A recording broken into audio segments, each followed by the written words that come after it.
All right, folks, get ready because today we are diving into a Harry Potter theory that's, well, it's a doozy. You think you know Dumbledore, but, Get ready for a plot twist because some fans think he's actually, wait for it, Death himself. Yeah. Death, the big D. I know, that sounds crazy. But we've got YouTube videos, articles, even those intense Reddit debates all lined up. And we gotta say, some of these arguments are pretty compelling. So buckle up as we break down this wild theory and see if Dumbledore really is the master of death, literally. Now, to understand this whole death business, we gotta start with a story that seems pretty straightforward at first. The tale of the three brothers. Oh, yeah, the one from the Tales of Beedle the Bard, right? Yeah. Always down for a good wizarding fairy tale. But what's the connection to Dumbledore? Was he, like, best buddies with the Peveril brothers or something? Not quite. It's more about the way the brothers encountered death in that story. Especially the third brother, the one who gets the invisibility cloak. He ends up greeting death as an old friend. As an old friend. Most people probably wouldn't use that phrase when meeting, well, the Grim Reaper. Exactly. But death, in this tale, isn't some scary figure. He's almost welcoming. Okay, so not exactly the robe and scythe type we usually picture. But how does this tie back to Dumbledore? Well, that's where things get really interesting. Fans have noticed some striking parallels between the three brothers and some of our main characters. Voldemort, Snape, and Harry. Wait, hold on. I think I see where you're going with this. Yeah. Each brother and his story kind of matches up with their desires and how they interact with those Deathly Hallows, right? So Exactly. you've got Voldemort, obsessed with power, chasing the Elder One, just like the first brother. Then there's Snape, heartbroken over Lily, trying to use the Resurrection Stone like the second brother. And that leaves us with Harry, who gets the invisibility cloak. And he's the most reluctant to use it, just like the youngest brother. Never really craves power, never tries to cheat death. Right. Even when Harry accepts he has to face Voldemort, even if it means dying, it's got that whole death as an old friend vibe, don't you think? Oh, 100%. Hmm. But if those three are basically stand-ins for the brothers, then where does Dumbledore fit in? Is he like the director of this whole play? It's even more layered than that, because think about it. Dumbledore had each Hallow at some point. The Elder Wand, the Resurrection Stone in that gaunt ring, and of course, he gave Harry the invisibility cloak. It's like Dumbledore was playing some next-level chess while everyone else was playing checkers. And here's where things get really interesting. Some fans think Dumbledore wasn't just mentoring Harry, he was actually guiding him toward his destiny. Wait, like on purpose? Mhm. You're saying Dumbledore might have let Harry walk into danger knowing Harry had to survive? Some believe that because of the prophecy, Dumbledore knew Harry's survival was non-negotiable, even if it meant taking a risky path to get there. Okay, that's kind of intense. But if Dumbledore was pulling strings like that, knowing so much more than everyone else, does that actually make him the good guy? Now that is the million-dollar question, isn't it? Makes you wonder if good and bad are even the right words to describe someone like Dumbledore, especially if he's connected to death itself. You just gave me chills. I never thought of it that way. Is there anything else that supports this whole Dumbledore as death connection? Any clues hidden in the books? Actually, even Dumbledore's name is pretty interesting when you think about it. You mean there's like a secret code word Voldemort missed or something? Not exactly a code word, but Dumbledore does mean bumblebee, right? And in some folklore, bumblebees are seen as psychopumps, guides of souls to the afterlife. You're kidding. Nope.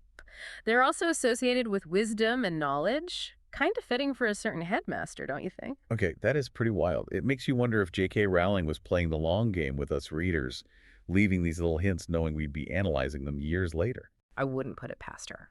But let's talk about what might be the most convincing evidence for this theory. Harry's encounter with Dumbledore after Voldemort hits him with the killing curse.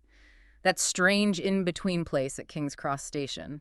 Exactly that weird limbo at King's Cross. It's not really the living world, but it's not like the final destination either. Host speaker. Yeah, it's like that space between life and death we were talking about with the third brother. Right. And who's there to greet Harry? Only Dumbledore looking as calm and collected as ever. It's like bumping into him after class, not, meeting whatever comes after. And that's what makes this theory so thought-provoking. Remember how the third brother greets death as an old friend? Dumbledore guides Harry throughout his life, gives him cryptic advice, makes him face these challenges that probably felt so unfair at the time. Oh, yeah. As a teenager reading those books, I definitely want to shake Dumbledore a few times. Like, give the poor kid a break. But looking back now with this theory in mind, those times Dumbledore let Harry face danger. They take on a whole new meaning. It's almost as if he was preparing Harry for this meeting, not with an enemy, but with something inevitable. You're blowing my mind here, Yeah. seriously. But if we're saying Dumbledore might have been manipulating events because of this connection to death, does that change how we see his actions? It definitely makes things more complicated. I mean, we usually think of manipulation as a bad thing, right? Right.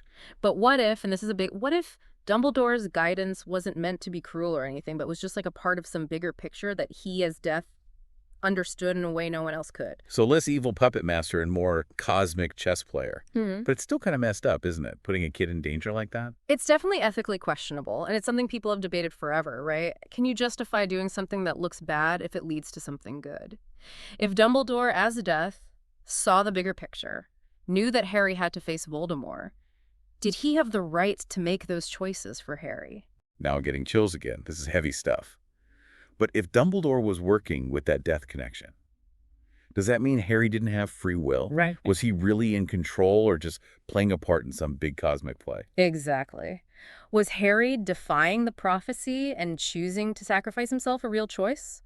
Or was it just another part of the plan that Dumbledore, maybe as Death, had already set in motion? So even when Harry thought he was making his own choices. He might have been playing right into Death's hands, or Dumbledore's hands, which I guess in this case might be the same thing. Whoa, okay. Right. And that's what makes this theory so unsettling, but so captivating. It makes you rethink everything you thought you knew about choice, fate, good and evil, the whole shebang. I gotta say, the more we dig into this theory, the more I'm like, wait, what if it's all true?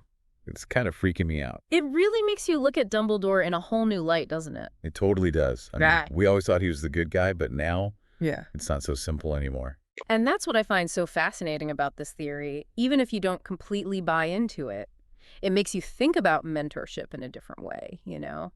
And the burden of knowledge, how knowing too much could lead to some tough choices, it's not so black and white. Totally. It reminds me of that Dumbledore quote. We are only as strong as we are united, as weak as we are divided. Maybe that applies to good and evil too, you know? Now that's an interesting thought, and maybe it's the biggest takeaway from all of this. The Dumbledore as Death theory isn't really about deciding who's good or bad. It's about recognizing that things are complicated. Even in a magical world, the lines between life and death, choice and destiny, they can get blurry. It makes you want to go back and reread the books or rewatch the movies, doesn't it? Yeah. Suddenly, every little thing Dumbledore does seems suspicious. Right. It's like, was that just Dumbledore being Dumbledore, or was it Death pulling some strings? Exactly. And that's what makes these fan theories so much fun. They make you think, they make you question everything, and they add so much depth to stories you already love. I couldn't agree more. So, for any listeners who are new to this theory and want to learn more, are there any articles or videos that really stood out when you were researching? Oh, absolutely. There's this one YouTube essay that breaks down the visuals of Dumbledore's death scene in The Half-Blood Prince. They make all these connections between the imagery and how different cultures view death. It's pretty mind-blowing. Wow, I'll have to check that out. You should. It just goes to show you these theories can pop up anywhere, from a random Reddit comment to a full-on academic paper. For sure. It speaks to how powerful storytelling can be and how much we love these characters and their world, even years later. Well said. It's safe to say we've officially deep dived into the deep dive. But the exploration doesn't have to end here. To everyone listening, keep those brains buzzing. Go back to those big moments in the books or movies. See if anything seems different now that you've got this theory in the back of your mind. Yeah. And if thinking about Dumbledore and death got you intrigued, don't stop there. The world of Harry Potter is full of mysteries and characters with hidden depths. Who knows what other secrets are waiting to be uncovered? Absolutely. So until next time, happy theorizing, everyone. May your explorations be full of magic, mystery, and maybe even a few aha moments along the way.